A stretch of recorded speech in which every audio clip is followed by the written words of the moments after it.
We are just hours away from a couple massive events. We have the Fed rate decision at 2 p.m. Eastern time with the conference afterwards at 2:30. At least I believe there's a conference. We have heard in the past that unless something drastically changes, that uh, maybe they won't always do these conferences, but I think they're going to do a press conference today.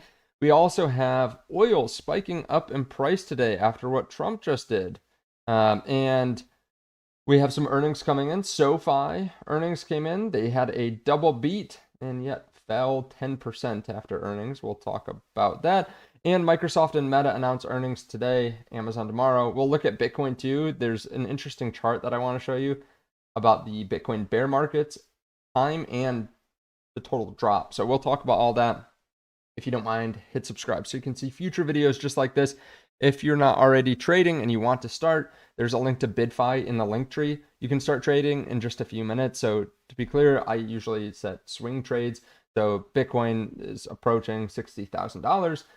Let's say I want to use a little bit of leverage. Maybe I go 2x leverage on Bitcoin, meaning my liquidation price would be $30,000. That's a big drawdown from the past peak.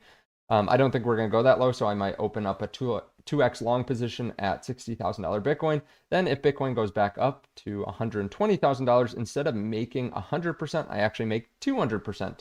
So, of course, that is simplified a little bit, but that is basically the gist of it. If you want to trade, you can check out BidFi. There you don't have to KYC, meaning you don't have to put in your personal information, like social security number, whole name, all that kind of stuff. You put in your email, a password, check their terms and conditions, and you can start trading. Same thing over on Ubit. You can set up your account in just a few minutes.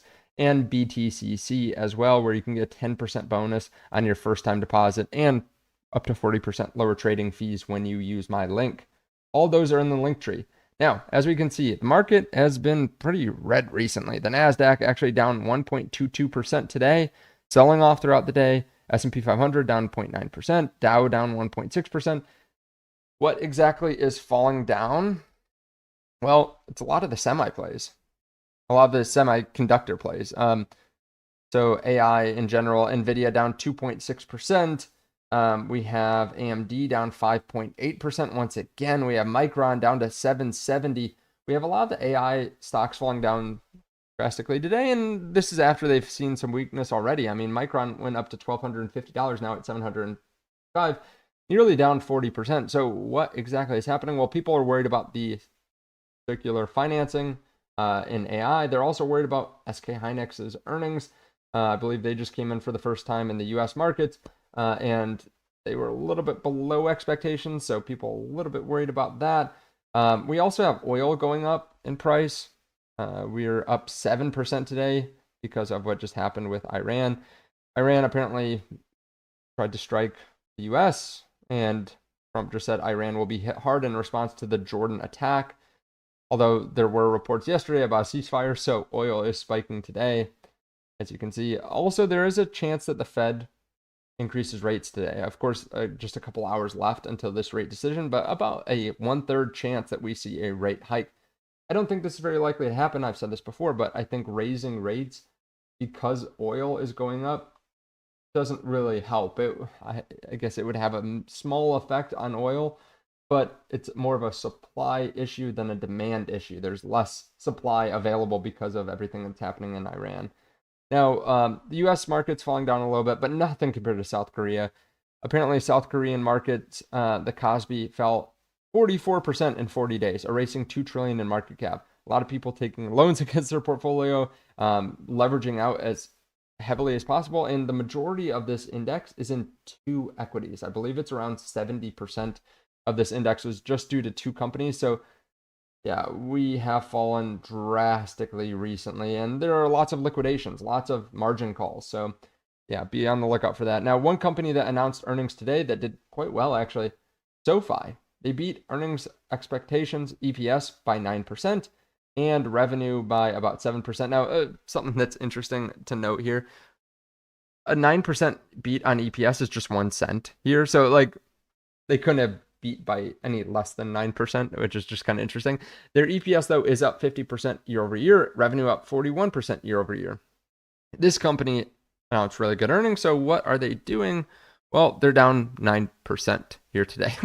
Why is that? A lot of people might be confused if you're a SoFi investor. How could they go from 5 years ago with being at $15 per share and just having 2.5 million members with 300 million gross profit run rate to now 5x the members, 6x the members with almost 10x the gross profit run rate at the same share price? Why is this happening? Well, their multiple has gone compressed a lot. Right now, the forward multiple on SoFi is just about 20. Extremely cheap, like compared to where it's been in the past. So their multiples come down a lot. The company is still growing quite quickly and doing well, but yes, people are concerned a little bit about SoFi in a rising rate environment because that could negatively affect their business. Also, they actually upped guidance for revenue, but kept earnings per share the same. So some people are worried that their margins are going down. But overall, I'd say this is a great quarter, a very good quarter. Some of these numbers are off. It's not a $275 billion market cap. It is actually, I believe, a $40 billion market cap, right around 40 billion. So this is actually getting 20 billion. Depending on where you're looking, I think a lot of these numbers are off. But this is getting to be a very attractive stock, I think, actually at 20 PE, growing as quickly as it is. So I may be entering a position here soon, depending on what it does. Now, Microsoft has earnings later today, Q4 fiscal year 2026, really Q2. They're expecting earnings of about $4.24, up 16%, revenue of $87.7 billion, up 15%. Their Azure growth is guided to be about 40%. The capex should be about $40 billion. $190 billion is what's guided for 2026. Be interesting to see, do they raise that guidance like Google did?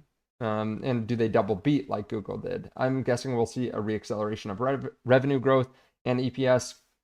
But I guess we'll just have to wait a couple hours. Meta also has earnings. So Meta, we're expecting revenue of about $60.2 billion, near the top end of Meta's own guidance of 58 to 61 billion, and EPS of $7.20. The number that dominates the call is full year capex, which is going to be 125 to 145 billion. I'm guessing they'll do a lot more than that, but we'll see, I guess.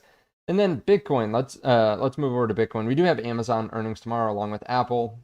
I think Amazon's at a pretty decent price right now too. So any dips in these three hyperscalers, I'll be buying most likely. Unless something fundamentally changes or worries me in their report. But these are three of my largest holdings. Bear markets are getting shallower. Bitcoin's sitting right around 64,000 right now.